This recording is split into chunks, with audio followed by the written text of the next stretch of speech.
Oh, these tanks are massive. I'm kind of blown away by the enormous size of this lifeboat now from your initial project. It makes the boat so much longer. So I'm Tanya Talton and I've got a wild idea to circumnavigate the entire coastline of New Zealand over the period of 1 whole year in a 8.5 metre lifeboat to support 52 different ocean conservation initiatives and individuals doing good things for our ocean to help get their work past that typical ocean conservation circle so that we can inspire many others and show them actually the work that's being done so that they can find their place to get involved. It's been quite a long journey, 1.5 years now working towards getting this boat in the water. Initially we had a 6 metre boat. Yeah, we upgraded, it was all the way down in Napier. We even tried to sail it back up the coastline to Auckland, but the motor blew and we got towed back 10 hours by Coast Guard.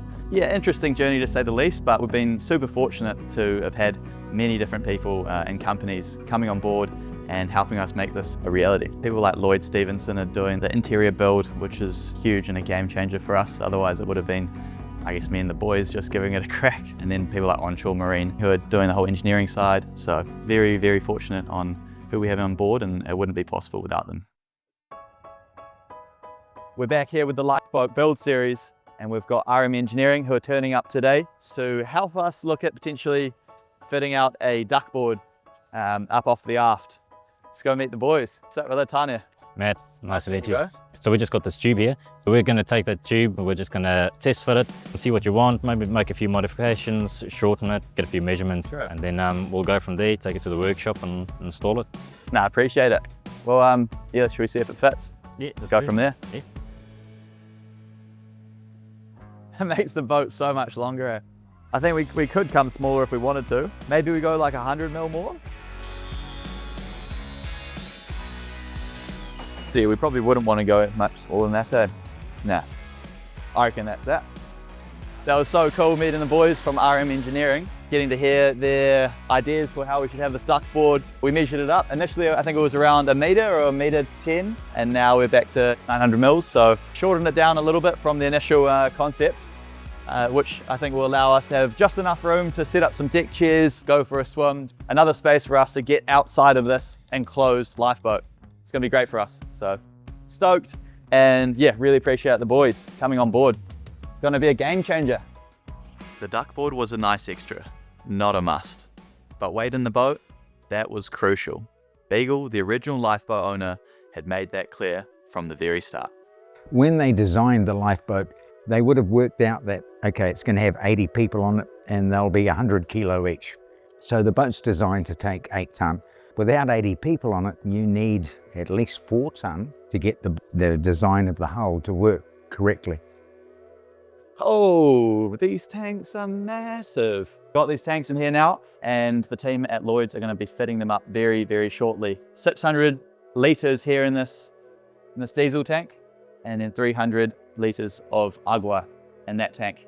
Right here in the floor, and that's going to really help pull down our centre of gravity so that we don't hopefully bob around as much. Everything's coming together, and we've got checks around the anchoring system taking place. Having these tanks in there now means that we can begin glassing out the flooring. That means our kitchen can actually be glassed in. Our forwards cabin can start to be properly built out. We're bloody on, the project's going in the perfect direction. Let's go. Onwards and upwards. We had some important people come on board the boat earlier this week. It was really nice to, I guess, show them the larger 8.5 metre lifeboat, because I met them a bit over a year ago, and that was when I had the 6 metre one. So yeah, that was really cool. I'm kind of blown away by the enormous size of this lifeboat now from your initial project, from 6.5 metres to the 8.5 metre version. This is like stepping up to a 300 square metre home from a 120 square metre apartment. It's a massive upgrade. Yeah. So yeah, you're going to spend a whole year documenting what you see in the ocean, having the space, I guess, to be comfortable and spend a long time at sea. That's going to be just so much better for the cause. It's looking good. Oh well, should we go inside and have a look? Yeah, no, it's cool to have you here. Yeah, it's good. Go ahead.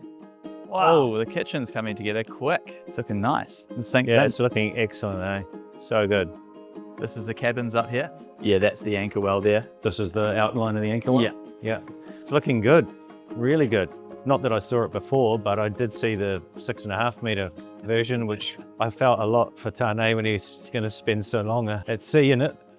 We have to get you on board for a dive. Love to. Yeah. Absolutely. You've got a bit of a connection to my granddad. Oh, a long time ago, yeah, my father used to dive with Kelly, and yeah, I think spearfishing and scuba diving was a big deal for our family, and probably luckily for yours from way back. So yeah, I think you knew a few of the guys that helped get the aquarium put together. Kelly Talton is my granddad. He is most known, I guess, for the aquarium on the waterfront here in Auckland, but he was a lot more than that. He was a pioneer of scuba diving and also underwater exploration. Kelly's definitely a big inspiration to myself. He's shown me that if you believe in something wholeheartedly and you drive towards it enough, you can actually achieve it. So having that close to home, or in my blood, whatever you want to say, it's yeah, it gives me hope that things like this are possible, and is a reason why I guess I've actually tried to do something some people may say is crazy.